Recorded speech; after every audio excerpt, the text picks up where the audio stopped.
Growing up, I always enjoyed contact sports. I played football, I wrestled, I really enjoyed those things. During fourth year of med school, you end up having a lot more free time. I wanted to become more engaged in some kind of contact sport again, and I just happened to be lucky enough to be right down the road from a premier Muay Thai gym, and yeah, that's why I started here.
Hi, my name is Justin Holbrook. I matched to do anesthesiology at Johns Hopkins, and I'm a current internal medicine resident at Wake Forest, and I train Muay Thai. I would preface it by saying if anyone is a Muay Thai expert and I'm misrepresenting the art, I apologize, but yeah, from everything I know, it's the national sport of Thailand. My understanding is it was developed during wartime, and it was actually developed as this hand-to-hand combat that was to be practiced during times of war. It's known as the art of 8 limbs, hence the name 8 Points Muay Thai. It's the gym that I practice at.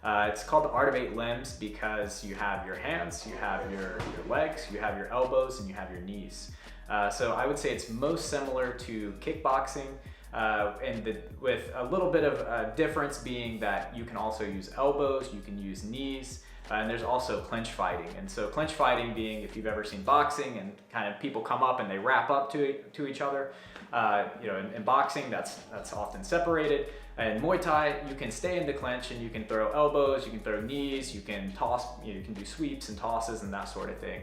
So that's kind of a general 1,000-foot overview of what Muay Thai is. So growing up, I really loved Power Rangers, Ninja Turtles. I thought those were just really awesome, and I always wanted to do some kind of martial art growing up. I wasn't able to do that primarily just because of financial restrictions that my family had at the time. But what I could do is play the free sports that came with high school. So in high school, I wrestled and I played football for a few years.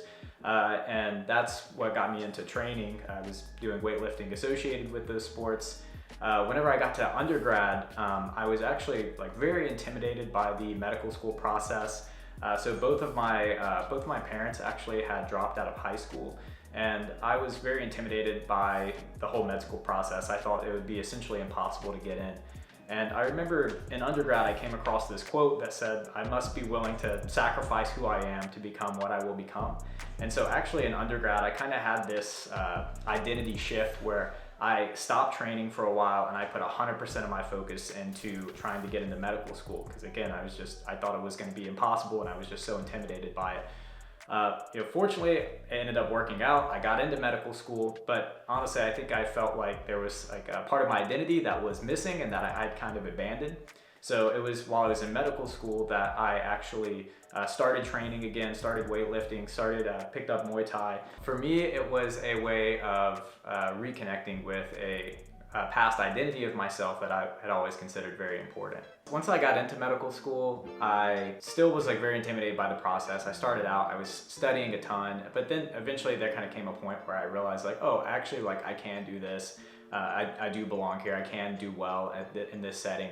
And I started getting more physically active again. The way that I did that was, I guess, kind of serendipitous in that my next door neighbor was actually running a boot camp exercise class that was hosted for medical students, PA students, graduate students at Wake Forest. And so she knew that I had played sports previously and that I was generally a pretty physically active person, or at least I had been in the past, and said, hey, are you interested in teaching some of these classes? We're looking for someone to come on board and help out, and seemed like a good opportunity. And so that was actually kind of one of my ways back into becoming physically active while I was a medical student. And that happened during my first year. It kind of depended on where we were at in the academic year, but like I would wake up, I would review previous material. Personally, I used Anki for that. And then I would do practice questions, learn new material, and then, usually around like 4 or 5 o'clock, after kind of a day of studying, doing those things, then I would just make sure that I made it a priority to go to the gym. And often I would just work out at the hospital, which was really close by. And occasionally, if I was like feeling like I hadn't accomplished as much studying as I wanted to during the day, maybe I would listen to like a podcast or something, some kind of lecture or something as I was working out. Yeah, it is tough. I think there's definitely some rotations where you just frankly don't have as much time. Honestly, I think one of the things that helped me out is I was so intimidated by step 1, and I studied so much for step early on that I felt like I had a strong base moving forward. So I felt like whenever I was studying for my shelf exams and even studying for step 2, that having that strong foundation meant that like I didn't feel like I was having to relearn everything. I was just kind of building on top of a foundation that I had already laid for myself.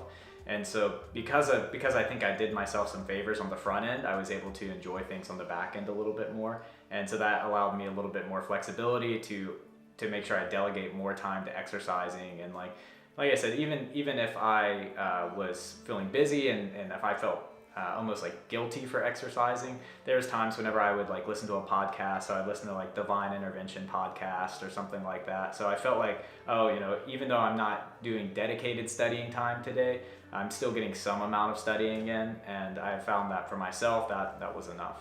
So I don't have like a super specific diet that I do or anything like that. I try to be in general, like I try to be mindful of things I'm eating. I try to eat mostly whole foods. I try not to eat fast food very often, or really hardly ever. Sometimes it's frankly difficult, right? We get busy. Also at the hospital, they feed us junk food all the time, frankly, and so I partake and I eat whatever they're giving us. But yeah, I'm not counting macros. One of the things that I used to do, and that I still am a little bit mindful of, is I used to have this thing where like I would look at like the protein to fat ratio, and I would try to eat most things that had double the protein to fat. I don't know if there's like a ton of science behind that, so take it for what it's worth. But for me personally, that's one of the things I did.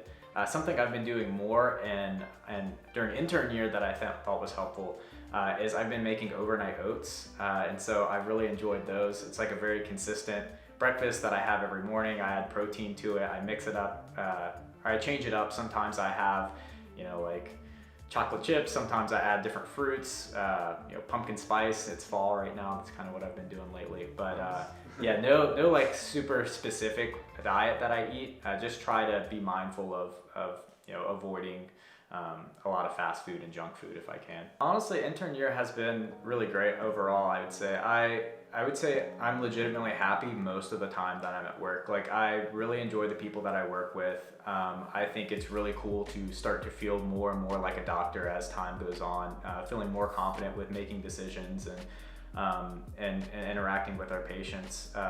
I'd say that one of the most valuable things that I actually had was helping lead goals of care discussions with our patients. There's a patient in particular, I obviously won't give out too many specifics, but helping a patient and their family kind of navigate to come to a decision to move to comfort care and kind of end this person's suffering. I thought that was actually one of the most rewarding moments, and kind of the interaction that I had with that patient following, and she grabbed my hand and just like kind of tearfully told me thank you. That really meant a lot, and I thought that was really cool. So that's probably one of the highlights for me. Downside being, again, it is almost too much of a good thing. Sometimes the hours are long. There's no way around it. They say it takes 10,000 hours to be an expert in something, and like I assure you, I think in residency we will get 10,000 hours of practicing medicine. So I recognize it's a necessary evil, if you will, to being a resident and becoming a expert in your field. Like you just frankly have to spend a lot of time doing something. So that's one of the downsides, but again, overall, like I do have fun with it, and I think it's a great experience overall. It's my first time answering this question. So going in, I kind of mentioned earlier, but neither of my parents had finished high school, and no one in my family did anything in medicine. I had no idea what I wanted to do. I was not really even aware of all the different options that were available. As I had mentioned before, growing up, I played a lot of different sports. I was always physically active.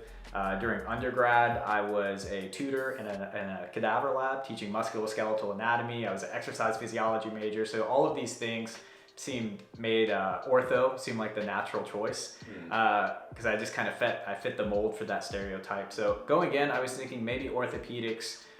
So whenever I went into the OR and I spent some time with the ortho folks, I realized that I really loved being in the OR. There was a certain immediacy and intimacy of everything that I really appreciated. However, I did find while I was in there that I was very engaged with the physiology, the pharmacology, the pathophysiology.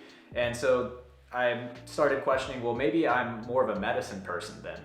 So then whenever I rotated on medicine, I realized that, wow, this is great. I'm doing a ton of physiology, a ton of pharmacology, a ton of pathophys. But I found that I was lacking that certain intimacy and immediacy that I grew to appreciate from being in the OR.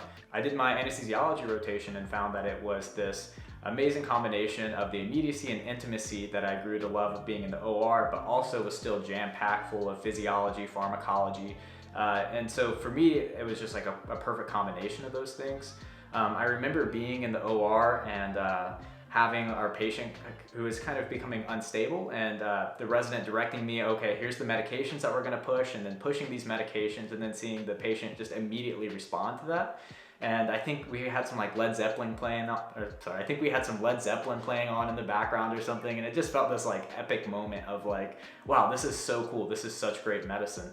And then the cherry on top for me was that just everyone that I was working with, I felt like I was getting along with really well. They just kind of felt like my people. And that was one of the pieces of advice that I got from a lot of my mentors was, you'll kind of realize your specialty, or one of the ways you might realize your specialty is just by seeing who your people are and like who you're connecting well with. And for me, all those reasons, anesthesiology just felt like the obvious choice. Yeah, no, I want to get into a street fight. No. No, my next goal for Muay Thai is I would love to compete. There's a lot of people at the gym that I fight at, or that I train at, who fight at very high levels. Some of them are national champions, and I don't necessarily hope or aspire to get to that level, but I would love to compete in a points tournament and hopefully win a points tournament. But I think I would be happy just to get out there, compete, and hopefully have fun. One of the things that I came across years ago that I thought was kind of a powerful, powerful, I don't know, wise tale or what you want to call it. But essentially it's a story, imagine that you come across someone in the woods and they're trying to saw down this tree. And they just look so exhausted, and you ask them, hey, what are you doing? And they say, oh, I'm trying to saw down this tree. Isn't it obvious? And you say, well, you look exhausted. How long have you been doing this for? And they say, well, I've been at it for hours. And they say, well, have you considered pausing and sharpening the blade, taking a little break, sharpen your blade, come back to it? I think it might make things go by faster. And the guy impatiently replies like, well, I don't have time to sharpen the blade. I'm too busy chopping this tree down.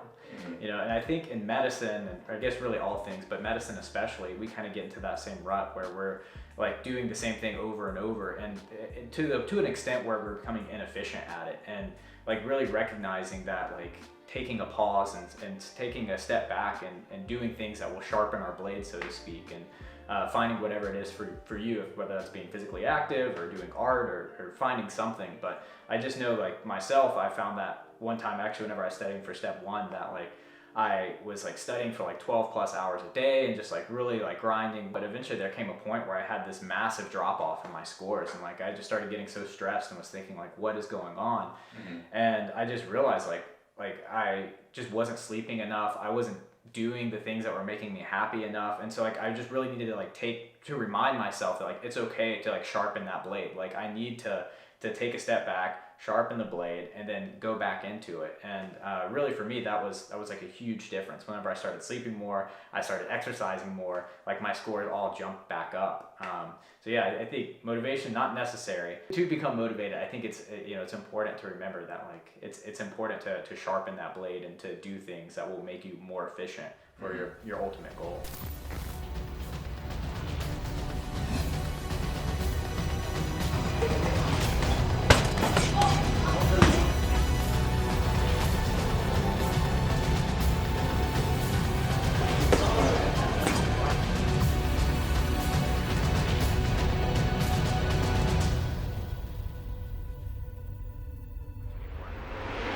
Awesome. Well, thanks for being on here. Yeah, man. Good luck with your training, and if you have any fights, I'll try and come out to them. Come to the fights, brother. Appreciate it.